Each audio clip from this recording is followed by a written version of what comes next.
I'm Alan Man. I lead IT ops focused on observability and people leadership under pressure. This is my podcast, Metrics and Mayhem. Let's get straight into today's episode. So, there's an uncomfortable truth. I've spoken about many of them, but when I was walking today, I really felt that this one was right on my mind at the moment. It's all about accountability and about how accountability is the job, especially when you're leading IT ops. It's not a shared accountability. It's not, oh, the process failed. It's not that vendor didn't deliver. It's not, the team will follow up with you. It's you. You're a leader or a manager of an ops department, an SRE team. The accountability is you. And before anyone starts getting defensive with me, this isn't about blame. It's about ownership. Because the moment nobody owns the outcome, our systems don't get better. They just get patched with a band-aid, and that band-aid, just gets left to rot until it falls off. I've been in and watched so many incident calls burn in the first 10 minutes with just one simple question. Who owns this? That's the question. 10 minutes are gone. Not because the engineers were useless, because the organization hadn't made ownership real. Everyone had a role, but nobody had the baton. Then the fun starts. Updates start to get vague, decisions get wobbly, people start hedging their language, being careful what they say. Everyone tries not to be the one holding the baton or holding the bag.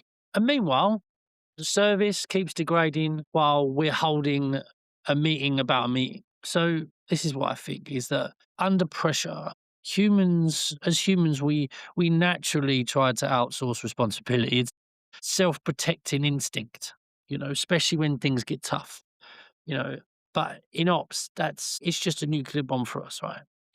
It's lethal. If your response is someone should do X, you've basically chosen delay. Just think about that for a second. Now think about how expensive delay can be in a major instant call, especially when you're talking about a financial instrument. Now, you can feel it when accountability is missing. It's like a fog, like the room seems to get louder, right? But nothing moves. There's more voices. There's less control. It's like adding more dashboards to fix a decision problem. It looks busy, but it really, really doesn't help. So here's my hard stop. If no one owns the outcome, you don't have operations. You have a theater. So as always, here's the habit that I want you to try and instill. I call it the 3-line ownership check, if you like. It works in incidents, releases, and even more recently, boring KPI conversations, right? So number one owner, one name. Not a team as, not we, one person who is accountable for driving that next step.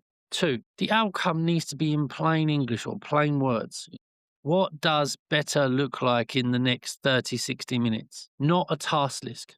What is the outcome? And number 3, one next check. When do we reconvene and what evidence proves that progress? Okay. It may be an API starts working or latency reduces or users can connect. It could be. So when do you do this? Right? Something interesting happens. So people relax, the room gets quieter, not because the pressure is gone, but because the path is clear. Now, here is the very important nuance. Blameless doesn't mean ownerless. You could be blameless about mistakes and still be ruthless about ownership. In fact, that's the whole point. You want people to speak up early, take sensible risks, and surface the problems fast. That only works when they know accountability won't turn into punishment. If your culture uses accountability as a weapon, people will hide, you'll get silence, and the silence will cost you.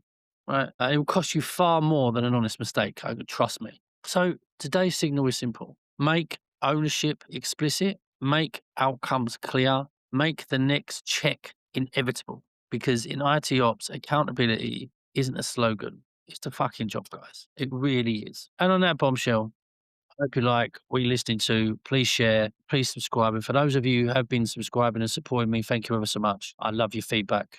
And as always, more signals soon.